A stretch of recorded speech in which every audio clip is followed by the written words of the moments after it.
একটা জলে কুমির ডাঙায় বাঘের পর্যায়ে পড়েছে। আমাদের যে বাংলা প্রবাদ এবং প্রবচন, সেই প্রবাদ প্রবচনে বাংলাদেশের যে প্রকৃতি এবং পরিবেশ, সেই পরিবেশে আমরা প্রায়ই উভয় সংকটে পড়ে যাই। আপনি যদি ডান দিকে যান সেটি বিপদ, বাম দিকে গেলে আপদ।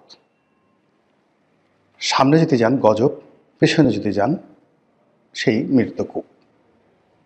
এরকম ঘটনা বাঙালির জীবনে বহুবার ঘটে জাতিগতভাবে বিভিন্ন সময়টাতে। তো এরকম একটি ক্রান্তিকালে এই সময়টিতে 2026 সনের জানুয়ারি মাসে আমরা এসে পৌঁছে গেছি মূলত আমেরিকার যে মিস্টার ডোনাল্ড ট্রাম্প, তার আমেরিকা ফার্স্ট নীতির কারণে। তিনি এই মুহূর্তে তার নিজের অভ্যন্তরীণ রাজনীতি, তার নিজের ব্যক্তিগত কেলেঙ্কারি এবং আমেরিকার যে অর্থনীতি এবং সেই অর্থনীতির দেউলিয়াত্ব, এগুলো মোকাবেলা করার জন্য তিনি খুব দ্রুত সম্পদ অর্জন করতে চান। আর সেই সম্পদ অর্জনের জন্য তার কাছে এই মুহূর্তে মনে হয়েছে ভেনেজুয়েলা হলো তার কাছে একটা স্বর্ণের খনি, গোল্ড মাইন। মধ্যপ্রাচ্যের প্রায় সবগুলো দেশই এখন স্বয়ংসম্পূর্ণ, সেখানে যুদ্ধ চেষ্টা করে লাগানো যাচ্ছে না। সিরিয়াতে যে সরকার প্রতিষ্ঠিত হয়েছে বাশার আল আসাদকে হটিয়ে, সেখানে মার্কিন সমর্থন ছিল, কিন্তু এখন আবার সেই সরকারকে আনস্টেবল করার জন্য বাশার আল আসাদের সরকারের যে জেনারেল যারা আছেন প্রায় 40,000 সৈন্য, তারা আবার যুদ্ধ শুরু করেছে এবং সেখানে মার্কিন যুক্তরাষ্ট্রের কোনো লাভ হবে না, বরং ক্ষতি হয়ে যাবে। ইয়ামেনে যে যুদ্ধটি, প্রক্সি যুদ্ধটি তারা শুরু করেছিল, সেই যুদ্ধ থেকে তারা সরে এসেছে, কিন্তু এখন সেই যুদ্ধ মধ্যপ্রাচ্যের যে বর্তমান রাজনীতি, সেই রাজনীতির কারণে আবার নতুন করে ইয়ামেনে সেই যুদ্ধটা শুরু হয়েছে। মার্কিন যুক্তরাষ্ট্র যে গ্রুপটিকে সমর্থন দিতেন, সেই গ্রুপটিকে এখন সংযুক্ত আরব আমিরাত লুফে নিয়েছে। আর সংযুক্ত আরব আমিরাতের সাথে রিয়াদের অর্থাৎ সৌদি আরবের যে দীর্ঘকালীন মিত্রতা ছিল, সেই মিত্রতাটা এখন আবার অহিনকুল সম্পর্কে পরিণত হয়েছে। আমেরিকা চলে আসার পরেও ইয়েমেনের যুদ্ধ থামছে না। তারা ইরানের বিরুদ্ধে একটা খুব শক্তিশালী কিছু করতে চাচ্ছে এবং সেটা ইসরায়েলকে দিয়ে। কিন্তু এখন মধ্যপ্রাচ্যের যে একটা স্টেবল অবস্থা, এখানে আইএস নেই, এখানে বাশার আল আসাদ নেই, এখানে হুতি নেই। তো সেই অবস্থাতে এখন যিনি ইসরায়েলের প্রধানমন্ত্রী রয়েছেন মিস্টার নেতানিয়াহু, তিনি কোনো উপলক্ষ পাচ্ছেন না ইরানকে নিয়ে কোনো কিছু করার জন্য।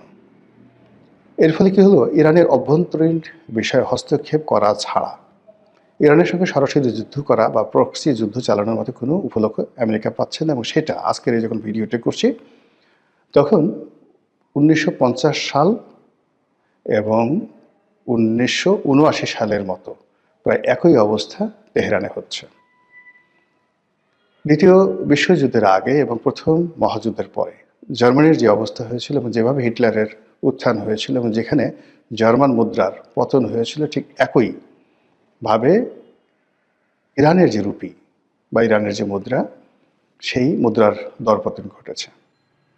মানুষ হাহাকার করছে এবং মানুষের রীতিমতো জীবন জীবিকায় টান পড়েছে। ফলে তারা ইসলামিক রেভলিউশনের বাইরে গিয়ে নতুন একটি বিধি ব্যবস্থার জন্য রাস্তায় নেমেছে, যদিও তারা সবাই আমেরিকা বিরোধী। এবং তারা যারা এখন বিদ্রোহ করছে, তারা অস্ত্র হাতে, যেটা ইরানিয়ান যে বিপ্লবী বাহিনী, তাদের বিরুদ্ধে যুদ্ধ করছে। সবাই বলার চেষ্টা করছে আমেরিকার মদত আছে, অবশ্যই আমেরিকার মদত আছে, কিন্তু বাস্তব সমস্যা সেখানে আছে। এই অবস্থাতে মধ্যপ্রাচ্য কেন্দ্রিক আমেরিকার যে বিনিয়োগ ছিল, সেটা তাকে তার অস্তিত্বের সাথে সরিয়ে আনতে হবে এবং এখান থেকে তার যে রেভিনিউ জেনারেট হতো, সেই রেভিনিউটা কার্যত এখন বন্ধ হয়ে আছে। ফলে তাকে যদি বাঁচতে হয়, অবশ্যই ভেনেজুয়েলার 21 ট্রিলিয়ন ডলারের সমমূল্যের তেল লাগবে। এরকম মানে আপনি যখন কোনো একটা রাক্ষস তৈরি করবেন, হাতি পুষবেন, তাকে তো খাবার দিতে হবে। এখন আমেরিকার যে সোসাইটি, দ্য প্লিস্টিক সোসাইটি, এবং তারা যে রাষ্ট্রের ব্যয় যে পর্যায়ে নিয়ে গেছে, সেখানে তাদের প্রচুর অর্থ লাগবে। যুদ্ধ হোক, সারা পৃথিবীকে মেরে কেটে তছনছ করে হোক, তাদের সেই জিনিসটি লাগবে এবং সেই যুদ্ধ তারা শুরু করে দিয়েছে এখন ভেনেজুয়েলাতে। এরপরে তারা যুদ্ধ করতে চাচ্ছে একদম ইউরোপের সঙ্গে, তারপরে তারা যুদ্ধ করতে যাচ্ছে ভারতের সঙ্গে। এখন আমাদের জন্য যে সমস্যাটা হলো, আমেরিকার বন্ধু হতে হবে অথবা ভারতের বন্ধু হতে হবে। যদি আমেরিকার বন্ধু হই তাহলে ভারতের শত্রু হতে হবে এই মুহূর্তে। এটি বিপদ যদি ডানে যান। আর অন্যদিকে যদি ভারতের বন্ধু হন তাহলে আমেরিকার শত্রু হতে হবে।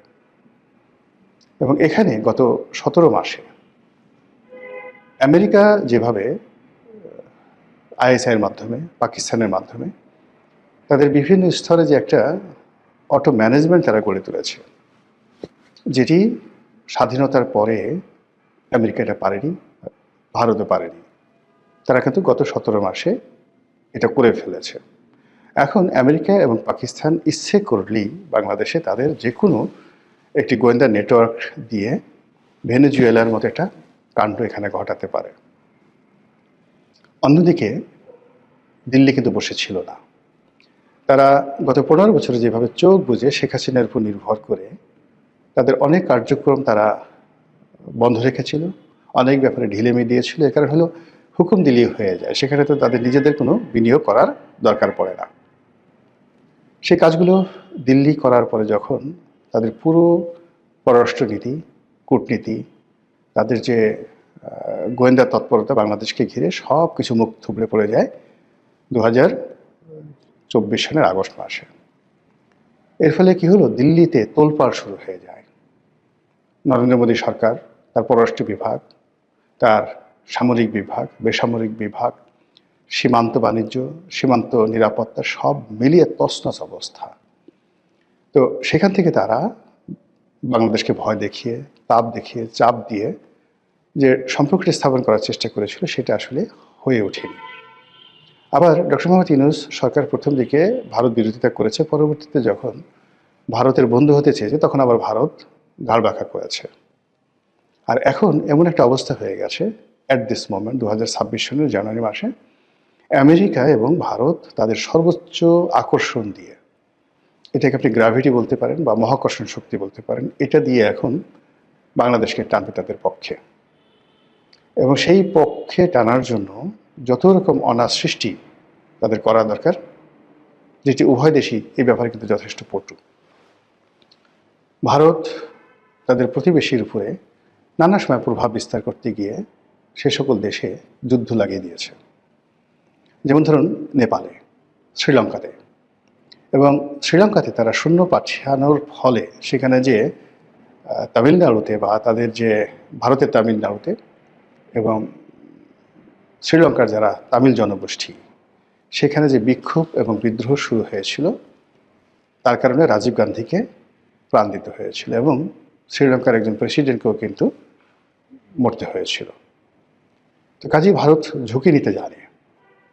তারা যেভাবে কাশ্মীর সমস্যার সমাধান করেছে বা চেষ্টা করে চলেছে, যেভাবে কাশ্মীরে দমন পীড়ন তারা চালাচ্ছে, এটি চীন, আমরা চীনের উইঘরে যে মুসলিম সম্প্রদায় রয়েছে তাদের উপর চীনের কর্তৃত্ববাদী সরকারের বা একনায়ক সরকারের যে দমন পীড়ন, এটি নিয়ে সারা দুনিয়াতে বিভিন্ন তর্ক বিতর্ক হয়।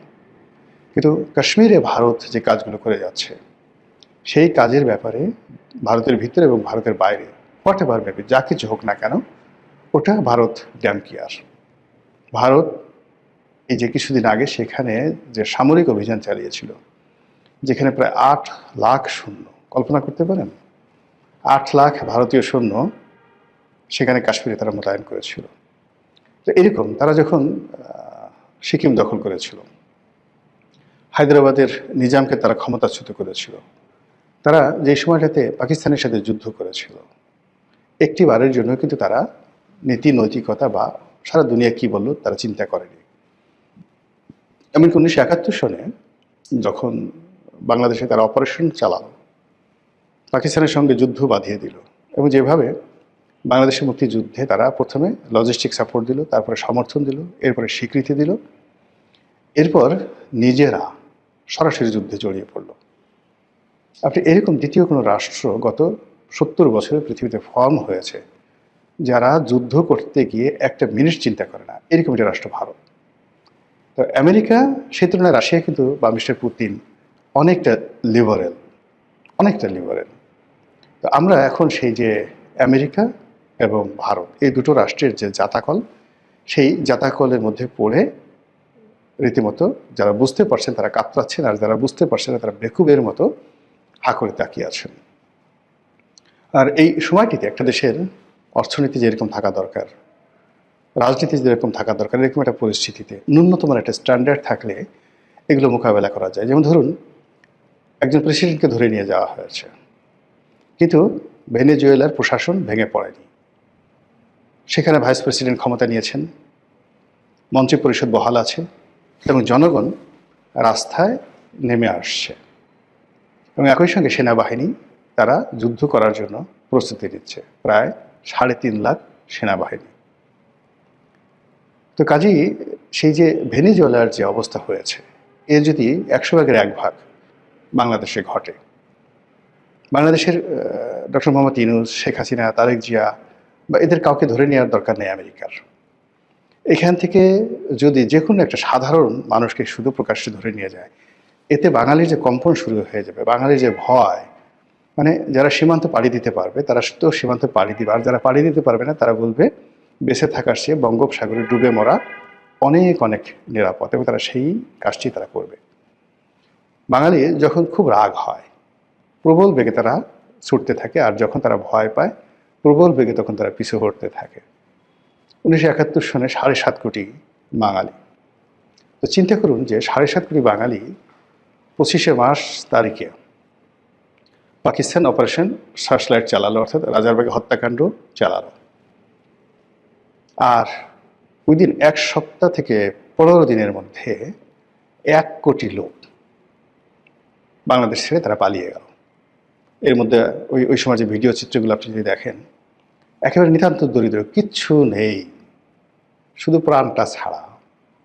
আর বয়স এমন যে যাকে মানে হাঁটতে পারে না, লাঠি ভর, এরকম মানে বয়স্ক মানুষের তো কেউ মারে না, কোনো ডাকাতও মারে না। সেই মানুষগুলো দলে দলে ভারতে পালিয়ে গেল। এবং বলা হয়ে থাকে যে ভারতে এই বৃদ্ধ মানুষ, অসুস্থ মানুষ যারা বিভিন্ন ভারতীয় ক্যাম্পে গেছে, ওখানেও লক্ষ লক্ষ মানুষ মারা গেছে একেবারে স্বাভাবিক রোগ শোক এবং স্বাভাবিক মৃত্যুতে। তো যেটা বলছিলাম যে আমাদের দেশে প্রতিরোধ করার ক্ষমতা, রেজিস্ট করার ক্ষমতা, এটি 2-3 দিনের বেশি থাকে না, এরপরে মানুষ উল্টো দৌড় দেয়। তো সেই ক্ষেত্রে ভারত অথবা আমেরিকা তারা যদি মানে আমাদের জন্য নয়, তারা হলো তাদের নিজেদের স্বার্থ দ্বন্দ্ব সংঘাতের কারণে পরস্পরের বিরুদ্ধে তারা ঝাঁপিয়ে পড়বে, এবং সেই কাজটি যদি তারা করে এবং তার রেশ যদি বাংলাদেশে পড়ে, আর আমাদের 7 সিস্টার্স, ভারতের যে 7 সিস্টার্স আমাদের চারিদিকে যারা আছে তারা, এবং এখানে রোহিঙ্গাদের আবাসভূমি আরাকান অঞ্চল, সেই আরাকান অঞ্চল এরা যদি রিয়্যাক্ট করে, একই সঙ্গে আওয়ামী লীগের যে সমস্ত লোকজন তারা ওত পেতে আছে যে কোনো একটা সুযোগ পেলে তারা একটা লঙ্কাকাণ্ড ঘটিয়ে ফেলবে, এবং তারা যদি গর্ত থেকে বের হয়ে আসে, সীমান্ত পাড়ি দেয়, কেউ কোনো কিছু সংগঠিত করার চেষ্টা করে, সেটা অপকর্ম বলেন, সন্ত্রাস বলেন, চুরি বলেন, রাহাজানি বলেন, হোয়াট এভার মেবি, পুরো পরিস্থিতি কারোরই নিয়ন্ত্রণে থাকবে না। আল্লাহ ভালো জানেন আমাদের ভাগ্যে কি আছে। শুধু প্রার্থনা, নিরন্তর তিনি আমাদেরকে তার অপার মহিমা এবং করুণার মধ্যে তিনি রাখুন, তার রহমতের চাদর দ্বারা আমাদেরকে আচ্ছাদিত করে রাখুন। তার রহমত এবং বরকত ছাড়া আমাদের আসলে আর কোনো ভরসা নেই।